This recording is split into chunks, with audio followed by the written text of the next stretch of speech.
Hi friends, চলো তোমাদের সঙ্গে একটা আমার স্পেশাল ডে শেয়ার করি। তো আমি সকাল সকাল বেরিয়ে পড়েছি আমার হসপিটালের উদ্দেশ্যে। তো আজকে হসপিটালে আমার লাস্ট ডে।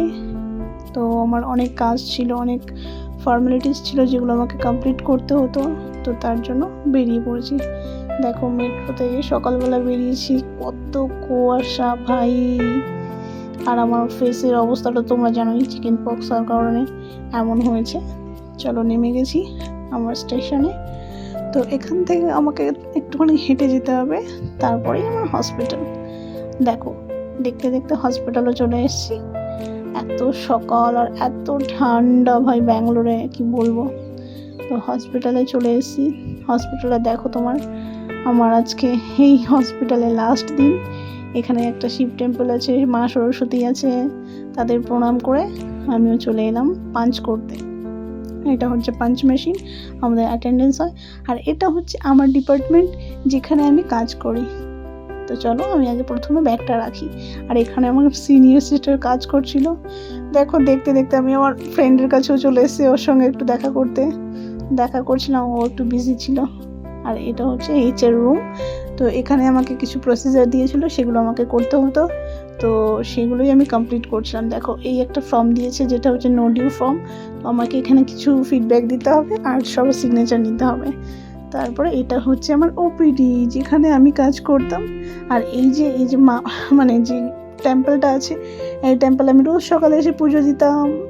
খুবই মিস করবো সিস্টারগুলোকে। দেখো, কত মিস করবো আমি সবাইকে। আমাকে সবাই অনেক অনেক ভালোবাসে।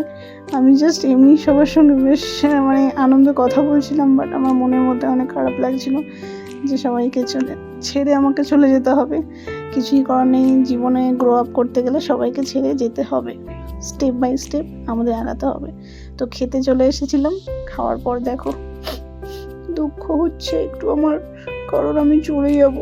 আর এটা হচ্ছে আমার লেজু। মানে আমি ওকে খুব ভালোবাসি, ও আমার সঙ্গেই থাকে। ওর নাম পূজা। তো মন খারাপও লাগছে যে চলে যাব, ওরও মন খারাপ। কি আর করা যাবে বলো। এখন এখানে সবাই সেলিব্রেট করতে আমাকে নিয়ে এসছে। ওরা আমাকে জিজ্ঞাসা করছে, তোমার ফিডব্যাক দাও, তোমার কেমন লাগছে। তো আমি বলছিলাম আমার বুকের মধ্যে অনেক কষ্ট হচ্ছে, বাট আমি সবাইকে দেখাতে পারছি না আমার কতটা খারাপ লাগছে বলে। তারপরে ওরা বললো চলো কেক কাটি। আমি কেক কাটতে চলে এসেছি। তো এখানে ভয় পেয়ে গেছিলাম একটু। দেখো, ওরা আমার জন্য কত আয়োজন করেছে, কত কিছু করেছে। সামোসা করেছিল, তারপরে আমাকে একটা ছোট্ট গিফটও দিয়েছে, খুব কিউট একটা গিফট দিয়েছে। সবাই আমাকে সেলিব্রেট করছিল। ইভেন আমার বার্থডে সেলিব্রেটও ওই দিন একসঙ্গে হয়ে গেছিলো আর কি। ওরা বলছিল তুমি এটা সেন্ড আপ পার্টি মনে করো না, তুমি বার্থডে সেলিব্রেশন মনে করো। তো কেক কেটে আমি সবাইকে কেক খাওয়াতে যাচ্ছিলাম। বাট এখানে কি হচ্ছে, কেউ কেক খাচ্ছে না, সবাই উল্টো আমাকে খাওয়াচ্ছে। হয়তো আমি চলে যাব বলে সবাই আমাকে খাওয়াচ্ছে। আমারও খারাপ লাগছে, আমি কি বলবো আর। তো আমার এখানে অনেক স্মৃতি আছে। 1 বছরের মধ্যে আমি একটু সবাইকে বেশি ক্লোজ করে ফেলেছি। এবং আমি খুব লাকি যে সবাই আমাকে এত ভালোবেসেছে, আমি এখানে এত ভালোবাসা পেয়েছি। একটা অন্য স্টেটে এসে তাদের কাছ থেকে ভালোবাসা পাওয়া সত্যিই একটা ভীষণ ভাগ্যের ব্যাপার। আর যেটা আমি খুব প্রাউড ফিল করি যে হ্যাঁ।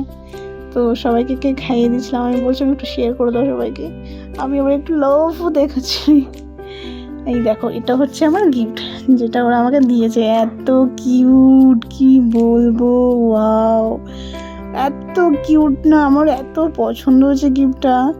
দেখো, এত সুন্দর। এটাতে আবার লাইটও জ্বলছে, একটু কালার চেঞ্জ হচ্ছে লাইট জ্বলে। ওকে মারতে হবে, দাঁড়াও মেরে দেখাচ্ছি। দেখো, এই দেখো কেমন লাইট জ্বলে গেল, দেখেছো?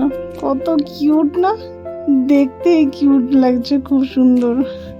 সবাইকে টাটা বাই বাই করার পালা এবার। টাটা বাই বাই করে আমিও আমার নতুন নেক্সট উদ্দেশ্যে বেরোবো। আর সবাই ভালো থেকো। আমি আশা করবো সবাই অনেক ভালো থাকবে, হ্যাপি থাকবে। আর এই মেয়েটা দেখো, খুব কাজের আমার জন্য। অ্যাকচুয়ালি ও কাজে না, ও একটু ক্যামেরা ফোবিয়া আছে। তো ওর সামনে আসবে না বলে আমি ওকে বলছিলাম যে আমি সবাইকে বলবো যে ও কাজে বলে। আমার বান্ধবী, এই যে আমার সব জুনিয়ররা। তো সবাইকে টাটা বাই বাই করে চললাম। ভবিষ্যতে যদি হয় কখনো, হয়তো আবার দেখা হবে। যাওয়ার সময় একটু খারাপ লাগছে, চোখে জল চলে এসেছিলো, কান্নাও পাচ্ছিল, আসলে কেঁদেই ফেলেছিলাম। যাই হোক, শঙ্করা ক্যান্সার হসপিটাল আমাকে অনেক কিছু দিয়েছে, থ্যাংক